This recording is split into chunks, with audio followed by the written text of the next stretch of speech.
తాను పదవుల కోసం రాజకీయాల కోసం పార్టీలు మారే వ్యక్తిని కాదని వైకాపా ఒంగోలు ఎంపీ అభ్యర్థి చెవిరెడ్డి భాస్కర్ రెడ్డి అన్నారు.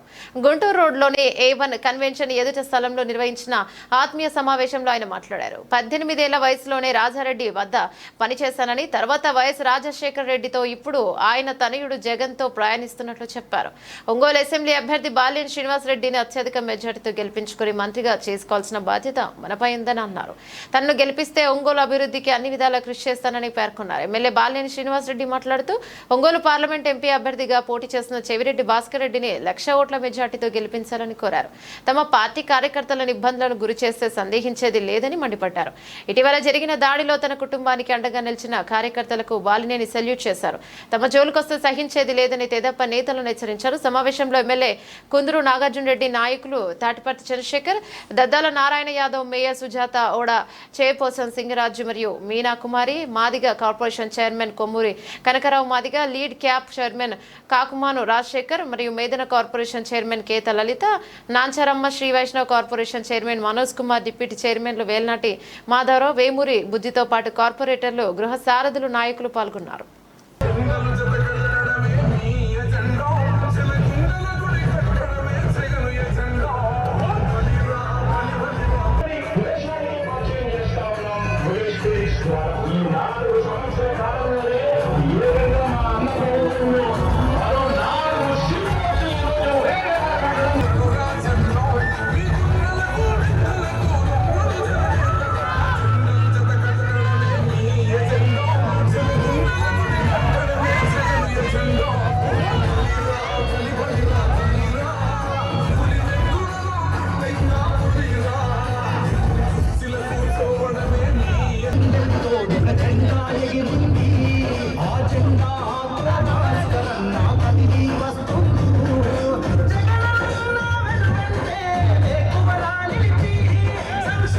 జగనన్న మీలో ఒకటిగా ఉండమని ఆదేశించి పంపినప్పుడు ఇక్కడికి వస్తున్న మమ్మల్ని ఎంత అభిమానంతో, ఎంత ఆత్మీయతతో ఆశీర్వదిస్తూ హక్కును చేర్చుకొని కుటుంబంలో ఒకటిగా స్వీకరిస్తున్న మీ పెద్ద మనసుకు హృదయపూర్వకంగా శిరస్సు వంచి నమస్కరిస్తున్న పెద్దలారా, ఆత్మీయులారా,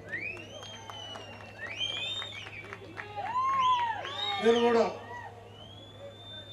ఈరోజు వాసన్న నాకు కూడా అనేక దశాబ్దాలుగా వాసన్నతో వ్యక్తిగతంగా చాలా అటాచ్మెంట్ ఉంది. అనేక సందర్భాల్లో తిరుపతి వచ్చినప్పుడు కూడా అన్న నేను కలిసేవాళ్ళం. మా ఇంటి దగ్గరికి అన్న కూడా అనేకసార్లు ఫ్యామిలీతో కూడా వచ్చేవాడు.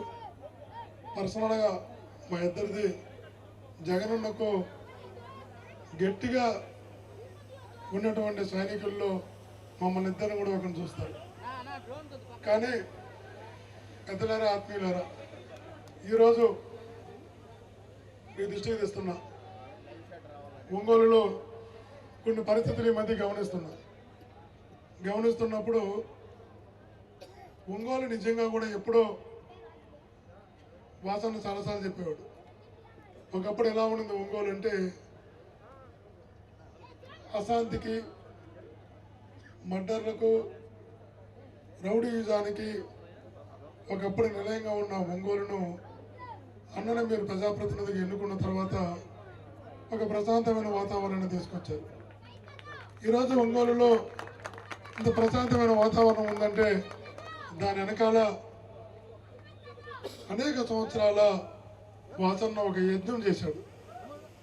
ఈరోజుకు నేను దగ్గరగా వాసన్న మంత్రిగా ఉన్నప్పుడు, రాజశేఖర్ గారు ఉన్నప్పుడు కానీ, తర్వాత జగనన్న పీరియడ్లో కానీ మంత్రిగా ఉన్నప్పుడు చాలామంది మంత్రుల దగ్గరికి ఏ పార్టీ నాయకులు ఆ పార్టీ మంత్రి దగ్గరికి పోతారు. మిగతా వాళ్ళు కనీసం ఎదురుతో కూడా కలవరు. కానీ వాసన్న మంత్రిగా ఉన్నప్పుడు మంత్రి ఛాంబర్కి వెళితే అన్ని పార్టీల నాయకులు ఒంగోలు నుంచి అయితే, ఈ జిల్లా నుంచి అయితే అందరూ కనబడుతుంటారు. అభ్యర్థిగా వైఎస్ఆర్ పార్టీ అభ్యర్థిగా పంపించినటువంటి చెవిరెడ్డి భాస్కర్ రెడ్డి గారి యొక్క ఆత్మీయ విందుకు వచ్చినటువంటి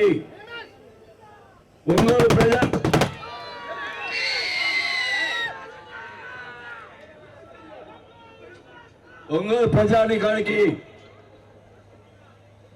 వైఎస్ఆర్ పార్టీ నాయకులకు కార్యకర్తలకు ఇంకో ప్రజలందరికీ కూడా ముందుగా నమస్కారాలు తెలియజేసుకుంటా ఉన్నాం.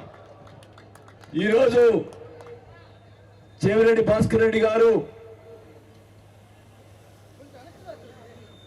ఒంగోలు వైఎస్ఆర్ కాంగ్రెస్ పార్టీ పార్లమెంట్ అభ్యర్థిగా జగన్మోహన్ రెడ్డి గారు పంపించారు.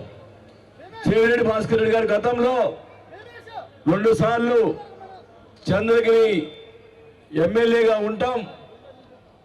ఆ తర్వాత 2 సంవత్సరాల క్రితం జగన్మోహన్ రెడ్డి గారు నువ్వు సీఎం ఆఫీసులో ఉండాలి, పార్టీ కార్యక్రమాలన్నీ చూడాలని చెప్పి ఆయన దగ్గర పెట్టుకున్నటువంటి వ్యక్తి. వాళ్ళ కొడుకుని పోటీ చేయమని చెప్పి చంద్రగిరిలో చెప్పడం జరిగింది. కానీ మళ్ళా సీఎం గారు ఎందుకు ఆలోచించారో కానీ మన చెవిరెడ్డి భాస్కర్ రెడ్డిని ఒంగోలు పార్లమెంటుకు పంపించాలని చెప్పి ఆయన ఆలోచన చేయటం, మరి ఒంగోలు పార్లమెంటుకు అభ్యర్థిగా చెవిరెడ్డి భాస్కర్ రెడ్డి గారిని పంపించినందుకు మీరందరూ కూడా నేనైతే చెప్తానన్నా 1,00,000 ఓట్ల పైలతో మెజార్టీతో చెవిరెడ్డి భాస్కర్ రెడ్డికి గెలుస్తాడని చెప్పి కూడా ఈ సభలో తెలియజేస్తున్నాను. 7 నియోజకవర్గాల్లో వైఎస్ఆర్ కాంగ్రెస్ పార్టీ జెండా ఎగిరేస్తుందని కూడా ఈ సభలో తెలియజేసుకుంటా ఉన్నాం. ఒంగోలు పార్లమెంట్ సంబంధించి మీ అందరూ తెలుసు ఈ రాష్ట్రంలో జరుగుతున్నటువంటి పరిణామాలు. మన ముఖ్యమంత్రి గారి మీదే దాడి చేసేదానికి ప్రయత్నం చేశారు. అంటే వాళ్ళ ఉద్దేశం ఏంటంటే ముఖ్యమంత్రి గారి మీద దాడి చేస్తే అందరూ కూడా భయభ్రాంతులు అవుతారు, వైఎస్ఆర్ పార్టీ కార్యకర్తలు నాయకులు అందరూ కూడా భయం చెంది వెనకపోతారని చెప్పి ఉద్దేశంతో చేశారని కూడా తెలియజేసుకుంటా ఉన్నాం. మీరు ఎన్ని కుట్రలు పన్నినా జగనన్న సైన్యం ఉంది ఈ రాష్ట్రంలో, అది గుర్తుపెట్టుకోవాలని చెప్పి కూడా ఈ సభలో తెలియజేసుకుంటా ఉన్నాం.